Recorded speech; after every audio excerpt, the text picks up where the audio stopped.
Students, first class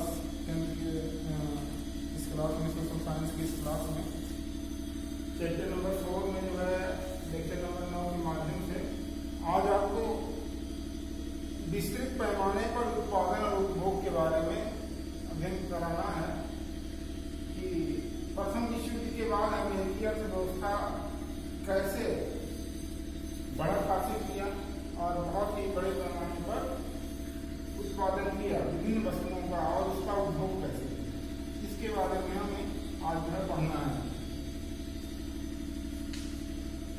यानी युद्ध काल के बाद यानी 1918 के बाद अमेरिकी अर्थव्यवस्था एवं वहां का वृहद उत्पादन पद्धति तरीकों के बारे में अध्ययन करना है। प्रथम विश्व युद्ध से कई देश की अर्थव्यवस्था भले ही चरमरा गई थी। प्रथम विश्व युद्ध में बहुत सारे देशों की अर्थव्यवस्था चौपट हो गई थी, चरमरा गई थी, क्योंकि इतने बड़े पैमाने पर युद्ध लड़ा गया, 4 साल तक लड़ा गया।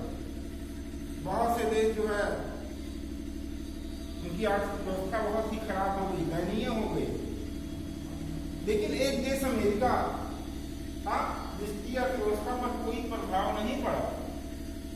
प्रभाव क्या पड़ा कि उसकी उत्पादन पद्धति और उत्पादन तमाम वस्तुओं का, विभिन्न वस्तुओं का तेजी के साथ हुआ।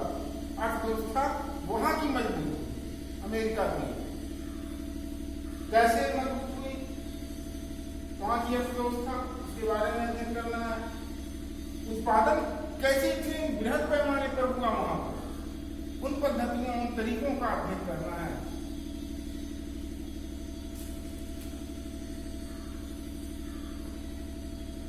यहां तक कि युद्ध के बाद भी अमेरिका में सुधारों की गति तेज रही। यद्यपि कुछ समय के लिए अमेरिका की अर्थव्यवस्था को झटका भी लगा था, फिर भी 20 के दशक के शुरुआत से ही अमेरिका की अर्थव्यवस्था बहुत तीव्र गति से प्रगतिशील होने लगा। यानी अमेरिका की अर्थव्यवस्था एक बार तो थोड़ा डाउन हुई, लेकिन बाद में चलकर उसने बहुत तेजी के साथ कवर किया, अर्थव्यवस्था को पाया, प्राप्त किया। वर्ष 1920 के दशक की अमेरिकी अर्थव्यवस्था मुख्य विशेषताएं क्या थी कि वृहद उत्पादन होता था, बड़े पैमाने पर उत्पादन कर लिया 2020 तक अमेरिका प्रथम विश्व युद्ध के बाद।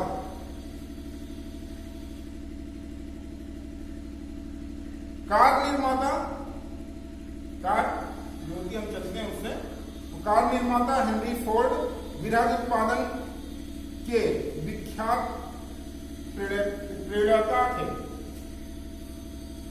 बड़े पैमाने पर उत्पादन के लिए हेनरी फोर्ड ने लोगों के लिए प्रेरणा स्रोत बन गए। उनसे प्रेरणाएं ली बहुत से सारे लोगों ने कि कैसे विषम परिस्थिति में भी उत्पादन को बढ़ाया जा सकता है। उन्होंने शिकागो के एक बूचड़खाने की असेंबली लाइन के अनुरूप डेट्रॉयट के अपने कारखाने में आधुनिक असेंबली लाइन स्थापित की थी। शिकागो के बूचड़खाने में कटे हुए जानवरों को एक कन्वेयर बेल्ट पर रख दिया जाता था और उसके दूसरे सिरे पर मांस विक्रेता अपने अपने हिस्से का मांस उठाकर बाहर निकल जाते थे। बूचड़खाने में बड़े पैमाने पर मांस जानवरों को काटा जाता था और एक सिरे पर उनके जो मांस होती थी, चमड़ियां होती थी, उसको रख दिया जाता था, दूसरे हिस्से पे जो है मांस को रख दिया जाता था। फिर जो बेचने वाले लोग थे उनको मांस को वहीं से उठा करके अपने अपने हिस्से का वो ले जाते। यह देखकर फोर्ड को लगा कि गाड़ियों के उत्पादन में भी असेंबली लाइन के प्रयोग से समय और पैसा दोनों की बचत की जा सकती है। उसने देखा कि अगर यही तरीका हम कार उत्पादन में भी लगाएं तो वहां पे उत्पादन बहुत तेजी गति से होगा।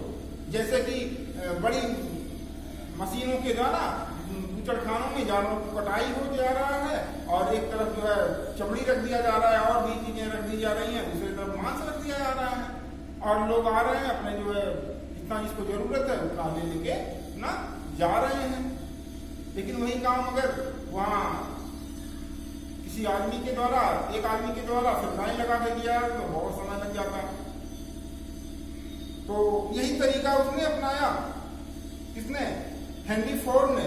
इसलिए कार उत्पादन के लिए असेंबली लाइन को अपनाया जाना। असेंबली लाइन पर मजदूरों को एक ही काम करना होता था, जैसे कि कार के किसी विशेष पुर्जे को ही लगाते रहना।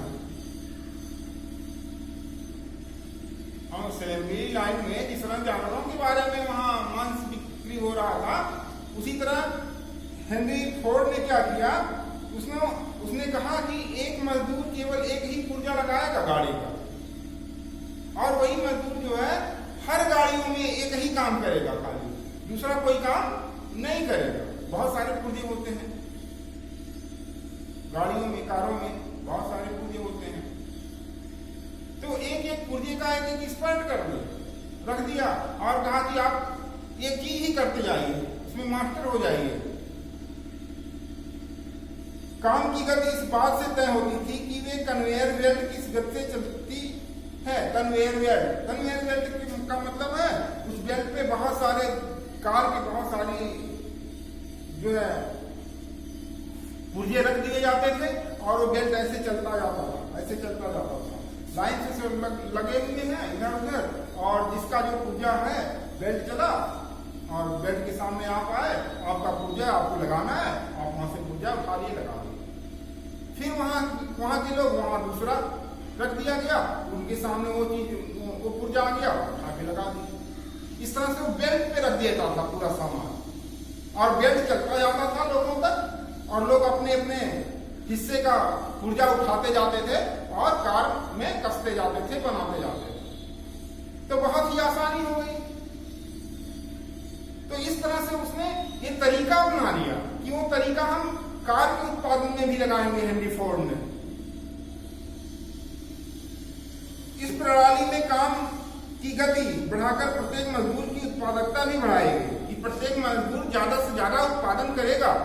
इस तरह से कन्वेयर बेल्ट के साथ खड़े होने के बाद किसी भी मजदूर को अपने काम में ढिलाई करने या कुछ क्षण के लिए सुस्ताने का अवसर भी नहीं मिलता था, क्योंकि वो पुर्जा आता था। जब आ गया आपके सामने तो तुरंत आपको काम करना ही है, करना है। और वैसे कहते किसी लेबर को भेजते कि पुर्जा ये लाओ, तो जाता फिर आता, समय लगता, फिर आप लगाते, बहुत समय लग जाता। तो इस तरह से जो है जो कार बनाने वाले थे, पुर्जा कसने वाले थे, लगाने वाले थे, उनको सुस्ताने का कोई मौका नहीं मिलता था और कार्य बहुत तीव्र गति से होता था। तो और वह अपने साथियों के साथ बातचीत भी नहीं कर सकता था। इसका परिणाम यह हुआ कि हेनरी फोर्ड के कारखानों में हर 3 मिनट में एक ही कार तैयार होने लगी।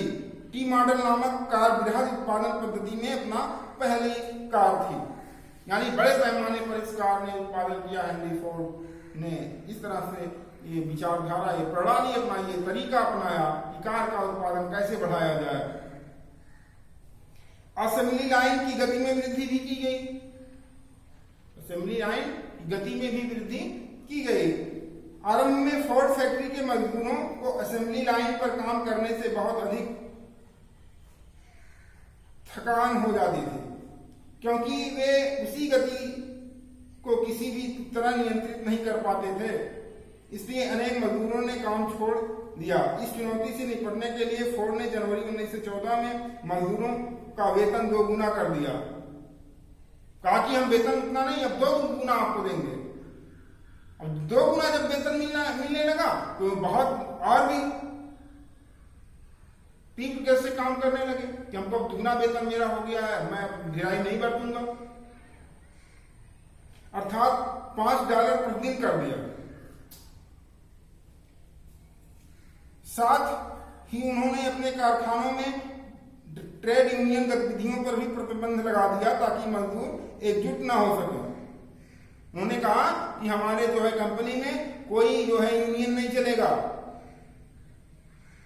प्रतिबंध लगा दिया कि यूनियन नहीं बनाना है। वेतन वृद्धि भी हेनरी फोर्ड के मुनाफे में कमी आई। तो जब वेतन दुगना कर दिया तो हेनरी फोर्ड का जो कमाई था, ज्यादा से ज्यादा कमाई हो रहा था, तो उस कमाई में थोड़ा सा कमी आई। उसकी पूर्ति करने के लिए वे अपनी असेंबली लाइन की गति को बार बार बढ़ाने लगा। इस प्रकार उसके मजदूरों पर काम का बोझ लगातार बढ़ता गया। अपने इस निर्णय से खुश होकर फोर्ड ने कहा था कि लागत कम करने के लिए अपने जीवन में उन्होंने इससे अच्छा निर्णय कभी नहीं लिया। लागत कम लगेगा, ज्यादा उत्पादन होगा। मायने क्या रखता है कि हम ज्यादा से ज्यादा उत्पादन करें, ज्यादा से ज्यादा सेल करें। ये नहीं मायने रखता है कि हम उत्पादन कम करें और हमारा सेल भी कम हो। तो उस स्थिति में आप मुनाफा ज्यादा नहीं कमा सकते हैं। मुनाफा कैसे कमाएंगे? उत्पादन ज्यादा करिए, सेल करिए ज्यादा, मार्जिन कम रखिए, तो वहां आपका जो है आपको ज्यादा मुनाफा होगा। तो आपने देखा किस तरह से अमेरिका की अर्थव्यवस्था कैसे मजबूत हुई। एक उदाहरण के द्वारा आपको बताया गया कि हेनरी फोर्ड ने कार्य निर्माण में कैसे तेजी लाई।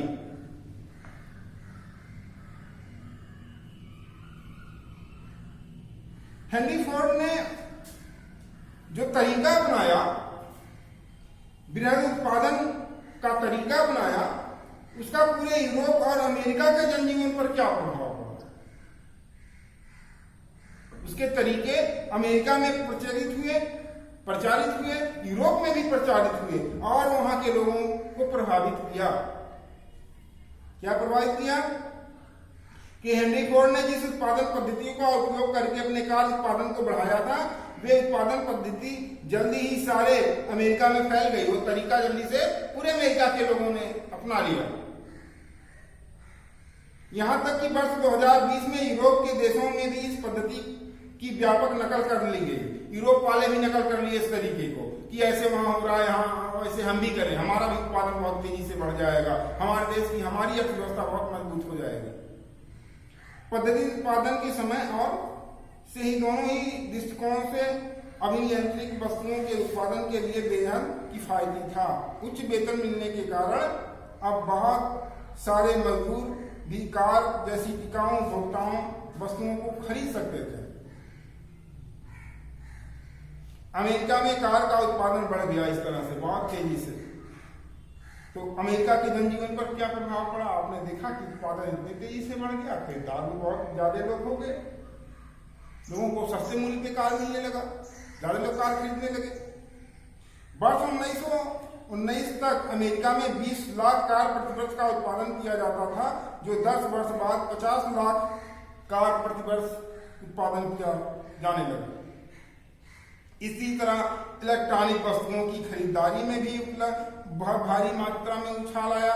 यही तरीका अपना करके fridge, washing machine, radio, gramophone, players आदि की चीजें और परचेज की व्यवस्था के अंतर्गत खरीदी जाती थी।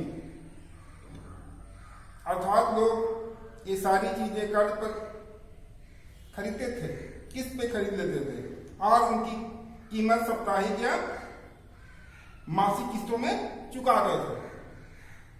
वस्तुओं को खरीद लाते थे और थोड़ा थोड़ा पैसा महीने वाइज या हफ्ते वाइज देते थे। मकानों के निर्माण और निजी मकानों की संख्या में भी वृद्धि आई। इसी तरह से फ्रिज, वॉशिंग मशीन आदि वस्तुओं की मांग में इससे इजाफा हुआ। लोग अपने मकान बनाने लगे पक्के। जब पक्के मकान बनाने लगे तो इसमें बहुत चीजों की जरूरतें पड़ी। फ्रिज की जरूरत पड़ गई, वॉशिंग मशीन की जरूरत पड़ गई, बहुत सारी इलेक्ट्रॉनिक वस्तुओं की जरूरत पड़ गई और उत्पादन भी इसी पद्धति से बढ़ाया गया और बहुत ज्यादा अर्थव्यवस्था मजबूत हो गई वहां की। अतः इससे उच्च आय, अधिक क्रय और अधिक उपभोग की मांग और अधिक निवेश, अधिक रोजगार भी बढ़ गया। सब चीज बढ़ गया, एक चीज नहीं बढ़ा। आमदनी भी अच्छी होने लगी, लोग ज्यादा से ज्यादा खरीदने भी लगे, लोग ज्यादा से ज्यादा उपभोग भी करने लगे वस्तुओं का और लोग अधिक से अधिक पैसा भी निवेश करने लगे उस कार्य में, अपने फैक्ट्री में, अपने कंपनी में। और रोजगार भी तो लोगों को मिला अधिक से अधिक।